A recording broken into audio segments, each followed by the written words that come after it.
नमस्कार दोस्तों, मैं नितेश आप सभी का स्वागत करता हूं हमारे YouTube चैनल इजी इन्वेस्टिंग में, जहां पे हम स्टॉक मार्केट से रिलेटेड रेगुलर अपडेट्स एवं एजुकेशनल वीडियोस आपके लिए लाते रहते हैं। मल्टी बैगर सीरीज में आज का हमारा स्टॉक है कृष्णा डायग्नोस्टिक लिमिटेड, जिसका हम प्रॉपर फंडामेंटल एवं फाइनेंशियल एनालिसिस करेंगे। एक डीप एनालिटिकल वीडियो ये होने वाला है, तो ये वीडियो थोड़ा लंबा हो सकता है, बट मैं उम्मीद करता हूँ कि आप इस वीडियो को पूरा अंत तक देखेंगे और ये अश्योरेंस है कि आपको एक वैल्यू एडिशन इस वीडियो से मिलने वाला है। प्रॉपर इस तरह की कंपनीज का कैसे एनालिसिस किया जाता है, क्या क्या चीज़ें ध्यान में रखना ज़रूरी है, इसके बारे में हम डिटेल में एनालिसिस करेंगे। सो बेसिकली अगर मैं सिंपल लैंग्वेज में बात करूँ तो कृष्णा डायग्नोस्टिक सेंटर लिमिटेड एक डायग्नोस्टिक सेंटर चेन है। रेडियोलॉजी एंड पैथोलॉजी के सेक्टर में काम करती है, यानी कि रेडियोलॉजी पैथोलॉजी लैब्स ये कंपनी इंस्टॉल करती है। इसका जो मेन बिजनेस मॉडल है ये गवर्नमेंट कॉन्ट्रैक्ट्स पे बेसिस है। गवर्नमेंट आज की तारीख में क्या है, गवर्नमेंट प्राइवेट कंपनीज के साथ में ट्रिपल P मॉडल्स पे काम कर रही है, जहां पर गवर्नमेंट टेंडर देती है प्राइवेट कंपनीज को उनके डायग्नोस्टिक सेंटर्स गवर्नमेंट हॉस्पिटल के आसपास इंस्टॉल करने का। और चूंकि इंडिया की मेजर पॉपुलेशन गवर्नमेंट हॉस्पिटल्स में अपना इलाज कराती है, तो यहाँ पर जो कस्टमर बेस है इन कंपनीज को काफ़ी अच्छा मिल जाता है। तो जो एक फ्यूचर प्रॉफिटेबिलिटी या फ्यूचर रेवेन्यू के लिए अगर हम प्रोस्पेक्ट बात करें तो इनके पास में जो पेशेंट का कस्टमर बेस है वो पहले दिन से ही काफ़ी शानदार हो जाता है।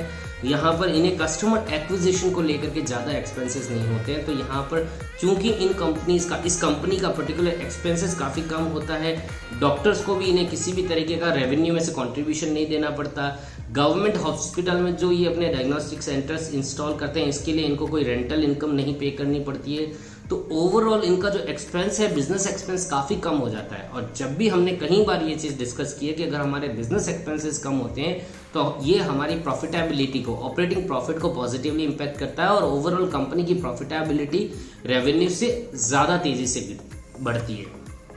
तो ओवरऑल जो कंपनी का बिजनेस मॉडल है वो काफ़ी शानदार है। चूंकि कंपनी के पास में जो गवर्नमेंट बैक्ड कॉन्ट्रैक्ट आते हैं और चूंकि गवर्नमेंट के कॉन्ट्रैक्ट होते हैं वो एक लंबे समय के लिए होते हैं, तो जो कंपनी की प्रॉफिटेबिलिटी और रेवेन्यू का फ्यूचर ग्रोथ है उस पर एक पॉजिटिव इम्पैक्ट पड़ता है, एक पॉजिटिव ट्रस्ट हमें हमारे द्वारा किया जा सकता है। अब कंपनी को लेकर के एक हल्का सा ओवरव्यू देख लेते हैं। 2011 में इस कंपनी ने अपनी शुरुआत की थी मात्र 2 रेडियोलॉजी के सेंटर्स के साथ में, जबकि आज मार्च 2022 तक कंपनी के पास में 2000 से भी ज़्यादा ओवरऑल सेंटर है, उनमें रेडियोलॉजी और पैथोलॉजी के सेंटर्स मिक्स है। 14 स्टेट्स के अंदर कंपनी की ओवरऑल प्रेजेंस है और 70 से भी ज़्यादा डिस्ट्रिक्ट्स के अंदर इंडिया में इस कंपनी ने अपनी प्रेजेंस आज की तारीख पे बना दी है। पिछले साल कंपनी का IPO लॉन्च किया था, जहां पर कंपनी ने ओवरऑल एक्सपेंडिचर को जितना IPO से पैसा रेज हुआ था उसको नई इंस्टॉलेशन के लिए, नए सेंटर इंस्टॉलेशन के लिए, नए प्रोजेक्ट में यहाँ पर इन्वेस्टमेंट किया था। कंपनी की फाइनेंशियल हिस्ट्री को लेकर के अगर मैं थोड़ी सी यहाँ पर आपके साथ, ये तो कंपनी का बिजनेस मॉडल हो गया और ओवरऑल बिजनेस ओवरव्यू हो गया। अब बात कर लेते हैं रेवेन्यू को लेकर के या फिर फाइनेंशियल हिस्ट्री के बारे में। तो 2011 से लेके आज तक जो रेवेन्यू का जो यहाँ पर CAGR ग्रोथ हुआ है वो 94%, 94% की CAGR ग्रोथ हमें देखने को मिली है। पिछले 5 साल में ही कंपनी ने 47% की CAGR ग्रोथ से अपने रेवेन्यू में ग्रोथ दिखाई है, यानी कि काफ़ी शानदार ग्रोथ कंसिस्टेंटली ये कंपनी यहाँ पर दिखा रही है हमें। प्रॉफिट में भी अगर ग्रोथ देखो तो पिछले 5 साल में 101% की CAGR ग्रोथ हमें देखने को मिल रही है, जो कि काफ़ी शानदार ग्रोथ यहाँ पर हम कह सकते हैं। अगर सेक्टर वाइज, सेगमेंट वाइज बात करूँ, चूंकि ये रेडियोलॉजी एंड पैथोलॉजी के सेगमेंट में बात करती है, तो सेगमेंट वाइज बात करूँ तो रेडियोलॉजी के सेगमेंट में पिछले 4 साल में रेवेन्यू के अंदर 40% की CAGR ग्रोथ देखी गई है एवं पैथोलॉजी के अंदर 52% की CAGR ग्रोथ देखी गई है। मतलब इनका जो पैथोलॉजी का सेगमेंट है वो काफ़ी अच्छी तरीके से ग्रो यहाँ पे होता हुआ हमें दिखाई दे रहा है। कंपनी के रिसीवेबल डेज, यानी कि जो इनका पैसा कॉन्ट्रैक्ट का वगैरह जो आता है, तो रिसीवेबल डेज जो 2018 में 97 डेज थे वो गिर के 46 डेज हो चुके हैं, जो कि एक बहुत अच्छी बात है, क्योंकि अब कंपनी के पास में जो कैश है वो काफ़ी जल्दी यहाँ पर आ जाता है। कॉन्ट्रैक्ट का जो भी पैसा है वो जल्दी आ जाता है। EBITDA टू कैश फ्लो का जो कन्वर्जन रेशियो वो 101% है, जो कि काफ़ी शानदार है, क्योंकि EBITDA टू जो कैश फ्लो का कन्वर्जन रेशियो है ये कंपनी की ओवरऑल कैश बैलेंस शीट को दिखाता है, पॉजिटिव बैलेंस शीट को दिखाता है। तो चूंकि कंपनी की बैलेंस शीट काफ़ी स्ट्रांग है, तो जो इनके प्रोजेक्ट्स होते हैं इनके लिए किसी और पे डिपेंडेंट होने की इनको ज़रूरत नहीं होती है। ये विद इन द कंपनी ही सारी चीज़ें मैनेज कर लेते हैं, अपने फ्यूचर ग्रोथ के जो भी प्लान्स है उसके लिए मैनेज कर सकते हैं, और वो भी बहुत आसानी से ये चीज़ें मैनेज हो सकती है। कस्टमर बेस की बात करूँ तो यहाँ पर नंबर ऑफ पेशेंट जो है वो पिछले 3 साल के अंदर, यानी कि 2020 से 2022 में काफ़ी अच्छी ग्रोथ यहाँ पर देखने को मिली है। 2020 में नंबर ऑफ पेशेंट्स यहाँ पर 2.42 मिलियन थे, जो कि अब बढ़ के 4.31 मिलियन हो गए हैं। और एवरेज रेवेन्यू पर पेशेंट जो यहाँ पर है वो 959 रुपये से बढ़ के 975 रुपये हो गया है।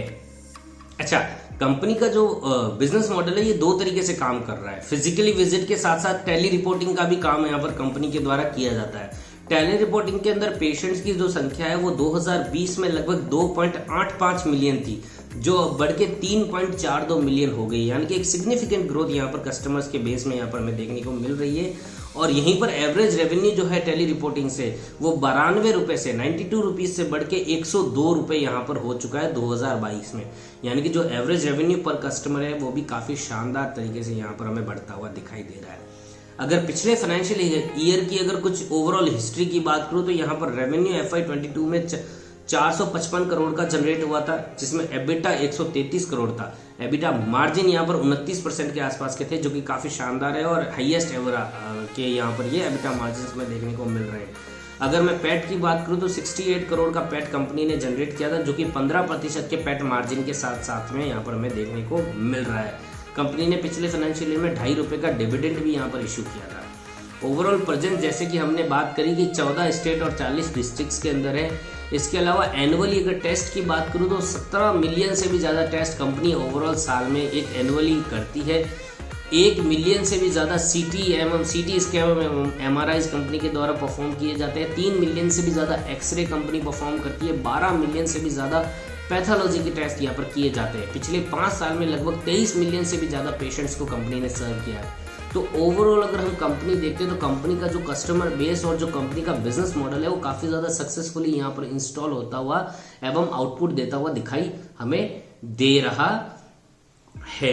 चलिए आगे बात कर लेते हैं डेट को लेकर के। कंपनी के ऊपर ओवरऑल 410 मिलियन रुपीस का डेट है, जबकि इसके अगेंस्ट में कंपनी की overall cash and cash equivalent 3,480 million के आसपास है। तो आप एक तरीके से कह सकते हैं कि ये almost net debt free company है। 0.06 का डेट टू इक्विटी रेशियो, अगर आप डेट टू इक्विटी रेशियो की बात करें तो। और यहाँ पर अगर ओवरऑल रेशियोज की बात करें तो डिटेल में डिस्कस कर लेते हैं। कंपनी का जो कोर बिजनेस है हमने पहले भी डिस्कस किया कि 45% की CAGR ग्रोथ से पिछले 5 साल से बढ़ता आ रहा है। इसके अलावा जो कंपनी के एबिटा मार्जिन से वो भी हाईएस्ट एवर है। 2017 में यह 21.7% से जो बढ़ के 29.3% हो चुके हैं। इसके अलावा एबिट मार्जिन भी 12.7% से बढ़ के अब 23.1% हो गए हैं एवं पैट मार्जिन पे 3.1% से बढ़ के 15% के आसपास हो गए हैं। तो ओवरऑल अगर एक ग्रोथ है यहाँ पर देखी जाए तो काफ़ी शानदार और एक सिग्निफिकेंट और एक कंसिस्टेंट ग्रोथ कंपनी के द्वारा हमें दिखाई गई है।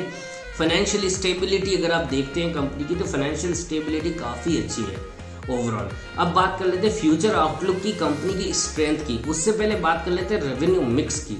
तो रेवेन्यू का जो मिक्सचर है वो कुछ इस तरीके से है। अगर FY22 की बात करूँ तो ओवरऑल रेवेन्यू का 47% रेडियोलॉजी के सेक्टर से आया है और 38% पैथोलॉजी के, 7% कोविड से और 8% टेली रिपोर्टिंग से। तो जो मेजर रेवेन्यू वो रेडियोलॉजी से आ रहा है। अगर यहाँ पर मैं ओवरऑल बात करता हूँ रेडियोलॉजी सेंटर्स की तो कंपनी के 107 सिटी स्कैन के सेंटर्स है एवं सिटी स्कैन एवं MRI सेंटर्स है। इसके अलावा 1381 टेली रिपोर्टिंग के सेंटर्स है और 1488 ओवरऑल रेडियोलॉजी सेंटर्स है। पैथोलॉजी सेगमेंट में कंपनी के 49 यानी 49 प्रोसेसिंग लैब्स कंपनी की रन कर रही है। इसके अलावा 534 कलेक्शन सेंटर एवं 583 जो ओवरऑल इसका कैलकुलेशन बैठता है टोटल पैथोलॉजी सेंटर्स, तो 583 टोटल पैथोलॉजी सेंटर्स हो रहे हैं। यानी कि 1488 तो रेडियोलॉजी के सेंटर्स हैं एवं 583 और यहाँ पर पैथोलॉजी के सेंटर्स कंपनी के पास में करंटली रन कर रहे हैं। अगर रीजनल रेवेन्यू मिक्स की बात करूं तो मैक्सिमम रेवेन्यू कंपनी का वेस्ट इंडिया से आता है। 61% रेवेन्यू कंपनी का वेस्ट इंडिया से कलेक्ट हुआ है पिछले फाइनेंशियल ईयर में, 23% साउथ से, 10% नॉर्थ से एवं 6% ईस्ट इंडिया से यहाँ पर रेवेन्यू कंट्रीब्यूशन कंपनी को मिल रहा है।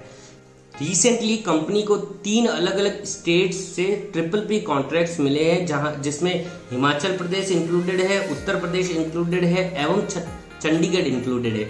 उत्तर प्रदेश में और ओवरऑल अगर मैं बात करूं तो ये सिटी स्कैन के 8 सिटी स्कैन्स यहाँ पर डिप्लॉय किए जाएंगे। एक MRI का सेंटर डिप्लॉय किया जाएगा 10 साल के लिए एवं 24 पैथोलॉजी सेंटर्स और 190 कलेक्शन सेंटर्स अगले 5 साल के ड्यूरेशन के लिए यहाँ पर इंस्टॉल किए जाएंगे। तो यहाँ पर भी कंपनी के रेवेन्यू को एक पॉजिटिव इम्पैक्ट ये मिलने वाला है, एडिशन यहाँ पर अच्छा होगा।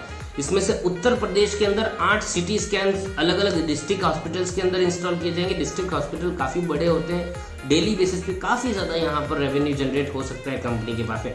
चंडीगढ़ के अंदर 10 साल के लिए एक MRI सेंटर यहाँ पर government multiple speciality hospital Chandigarh के अंदर इंस्टॉल किया जाएगा। और जो 24 लैब्स और 190 कलेक्शन सेंटर है ये हिमाचल में इंस्टॉल किए जाएंगे अलग अलग जगह पे।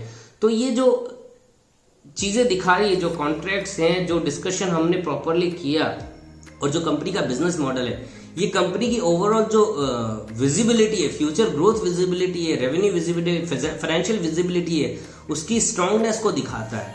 तो यहाँ पर हम इस कंपनी की जो फ्यूचर ग्रोथ है इस पर एक पॉजिटिव भरोसा यहाँ पर दिखाया जा सकता है और ये काफ़ी ज़्यादा पॉजिटिवली इम्पैक्ट हमें भी कर सकता है अगर हम इस कंपनी में निवेश करना चाहते हैं, क्योंकि ओवरऑल कंपनी का ओवरव्यू जो हमने देखा है वो काफ़ी शानदार यहाँ पर दिखाई दे रहा है। कंपनी का जो बिजनेस मॉडल है हमें काफ़ी शानदार लगा। कंपनी का जो फाइनेंशियल हिस्ट्री है वो काफ़ी अच्छी है और कंसिस्टेंट है, और जो फ्यूचर ग्रोथ के लिए जो पॉइंट्स यहाँ पर कंपनी दिखा रही है और जो कॉन्ट्रैक्ट कंपनी के पास में है वो काफ़ी ज़्यादा फ्यूचर ग्रोथ को पॉजिटिवली यहाँ पर इम्पैक्ट करते हुए दिखाई दे रहे हैं।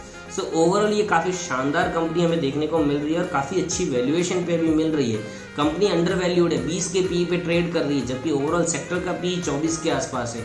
तो ये एक अंडर वैल्यूड स्टॉक इस समय है। तो ओवरऑल अगर इस कंपनी में निवेश कोई करना चाहता है तो ये काफ़ी सही समय हो सकता है। लेकिन अभी भी हमारी यही राय रहेगी कि किसी भी कंपनी में निवेश करने से पहले खुद की एक प्रॉपर रिसर्च या अपने फाइनेंशियल एडवाइजर से बात करना बहुत ज़्यादा ज़रूरी होता है। सिर्फ इस वीडियो को देख करके किसी स्टॉक में निवेश करना एक गलत डिसीजन हो सकता है।